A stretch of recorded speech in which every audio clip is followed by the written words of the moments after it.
സഹോദരരെ, അപ്പസ്തോല പ്രവർത്തനങ്ങളിൽ നിന്നുള്ള വായന 14 അധ്യായം 5 മുതൽ 18 വരെയുള്ള തിരുവചനങ്ങൾ.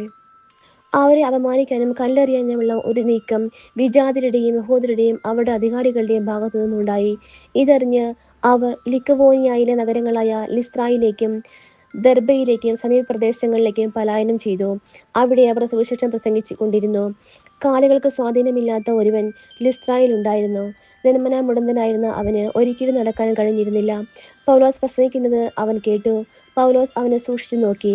സൗഖ്യം പ്രാപിക്കാൻ തക്ക വിശ്വാസം അവനുണ്ടെന്ന് കണ്ട് പൗലോസ് ഉച്ചത്തിൽ പറഞ്ഞു, എഴുന്നേറ്റ് കാലുറപ്പിച്ച് നിൽക്കുക. അവൻ ചാടി എഴുന്നേറ്റ് നടന്നു. പൗലോസ് ചെയ്ത ഈ പ്രവൃത്തി കണ്ട ജനക്കൂട്ടം ലിക്കവോനിയൻ ഭാഷയിൽ ഉച്ചത്തിൽ പറഞ്ഞു, ദേവന്മാർ മനുഷ്യരൂപം ധരിച്ച് നമ്മുടെ ഇടയിലേക്ക് ഇറങ്ങി വന്നിരിക്കുന്നു. അവർ ബാർണബാസിനെ സേവൂസ് എന്നും പൗലോസ് പ്രധാന പ്രസംഗകനായിരുന്നതിനാൽ അവനെ ഹെർമസ് എന്നും വിളിച്ചു. നഗരത്തിന്റെ മുമ്പിലുള്ള സേവൂസിന്റെ ക്ഷേത്രത്തിലെ പുരോഹിതൻ കാളകളും പൂമാലകളുമായി കവാടത്തെങ്കിൽ വന്ന് ജനങ്ങളോട് ചേർന്ന് ബലിയർപ്പിക്കുവാൻ ആഗ്രഹം പ്രകടിപ്പിച്ചു.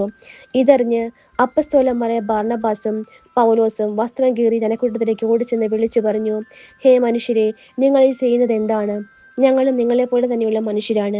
വ്യർത്ഥമായ ഈ രീതികളിൽ നിന്ന് ജീവിക്കുന്ന ദൈവത്തിലേക്ക് നിങ്ങൾ തിരിയണം എന്ന് ഞങ്ങൾ നിങ്ങളെ ഉത്ബോധിപ്പിക്കുന്നു. അവിടുന്നാണ് ആകാശവും ഭൂമിയും സമുദ്രവും അവയിലുള്ള സമസ്തവും സൃഷ്ടിച്ചത്. കഴിഞ്ഞ തലമുറകളിൽ എല്ലാ ജനതകളെയും സ്വന്തം മാർഗങ്ങളിൽ സഞ്ചരിക്കാൻ അവിടുന്ന് അനുവദിച്ചു.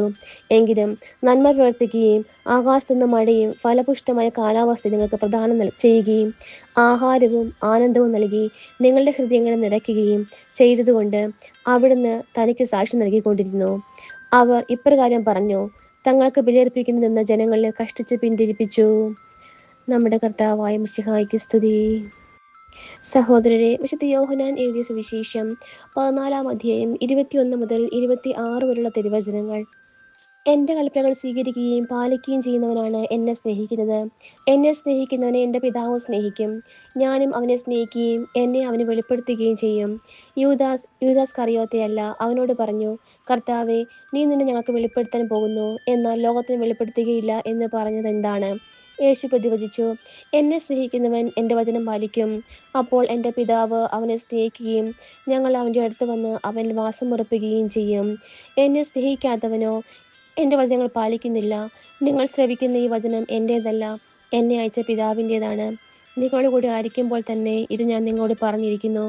എന്നാൽ എൻ്റെ നാമത്തിൽ പിതാവ് അയക്കുന്ന സഹായകനായ പരിശുദ്ധാത്മാവ് എല്ലാ കാര്യങ്ങളും നിങ്ങളെ പഠിപ്പിക്കുകയും ഞാൻ നിങ്ങളോട് പറഞ്ഞിട്ടുള്ളതെല്ലാം നിങ്ങളെ അനുസ്മരിപ്പിക്കുകയും ചെയ്യും. നമ്മുടെ കർത്താവായ മിശിഹായ്ക്ക് സ്തുതി.